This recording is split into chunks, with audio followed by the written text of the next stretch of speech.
Hello everyone, welcome back to Strategic Management class. In this video, we are going to learn about the overview of external analysis, and we will go in depth into one of the tools that we use for external analysis called pastel analysis. Okay, without further ado, let's jump in. So, external analysis is actually the opposite of what we just learned about internal analysis. With external analysis, we are trying to figure out and analyze what is happening in the external environment, what opportunities and threats are presented to the company, and we try to navigate around that. And basically, external analysis leans towards the view of industrial organization view, and it is basically taking into account what is happening external first before taking into account what is happening internally, such as what we learned in the resource-based view.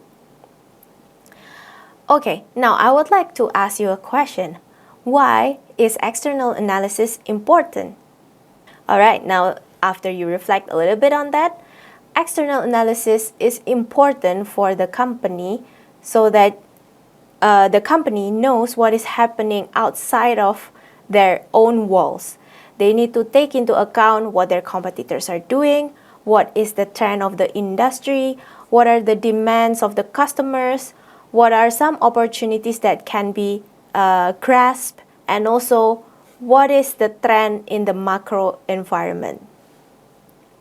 The external analysis have 4 components actually, which the first one is scanning.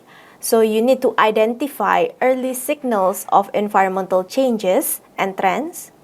The second one is monitoring, which is detecting any meaning from the results of your scanning through ongoing observations of environmental changes and trends. And then the third component is forecasting, which is developing projections or anticipated outcomes based on monitored changes and trends. And the final component, which is assessing, it is determining the timing and the importance of the environmental changes and trends for firms' strategies and their management. Now we will jump into the first tool, which is the pastel analysis that it covers for the macro environment. And then in the next video, or the second part, we'll cover deeper with this Porter 5 forces analysis for industry analysis, and then we'll cover competitor analysis. So for pastel analysis, pastel has 6 components, and it stands for political, economical, social, technological, environmental, and legal. Take a look at this list.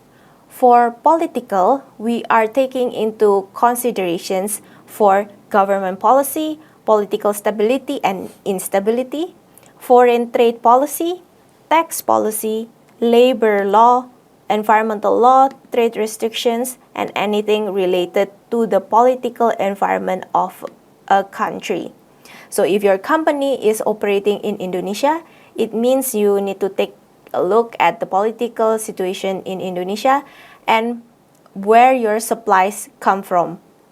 For economic, you can take a look at this list.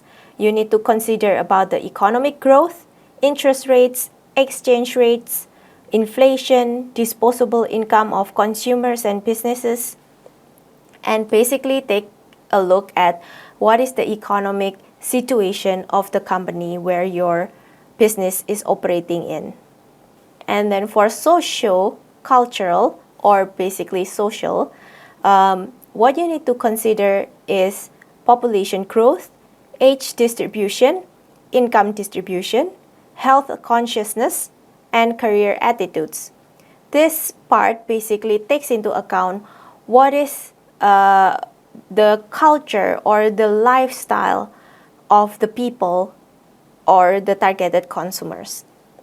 For technological, what you need to consider is basically the role of technology in the macro environment that can affect your company. It doesn't have to be technology within the country where your business operates, but anywhere in the world, as we know that globalization and also Industry 4.0, everything is already connected. So take into consideration new ways of purchasing goods and services, new ways of distributing the goods and services, and then new ways of communicating the goods and services to the target markets. You need to also take into account about IoT, which is information sharing, because now everything is being shared. Offline store can be compared to online store, and within a certain platform of online store can also be compared to other platform as well. The next part is environmental, which you need to take into consideration environmental issues upon your business or the company that you face. Is there any issues of scarcity of resources? For example, if your company is operating in commodities, is there any scarcity for the commodity? And then also consider about sustainable resources, as we are now faced with the SDGs, which is the Sustainable Development Goals. And then finally, legal. For legal, what you need to consider are here, health and safety, equal opportunities. This is usually for developed countries. They're more concerned towards equal opportunities and diversity. And then standards, quality, industry, and international, compare them. Take into consideration consumer rights and laws, product labeling, product safety. So take into consideration of what are the legal standards for your company, for your products and services in the area where you want to operate your business in. Alright, that is all about PESTEL analysis. We will move on to the second part of external analysis. Salam entrepreneur.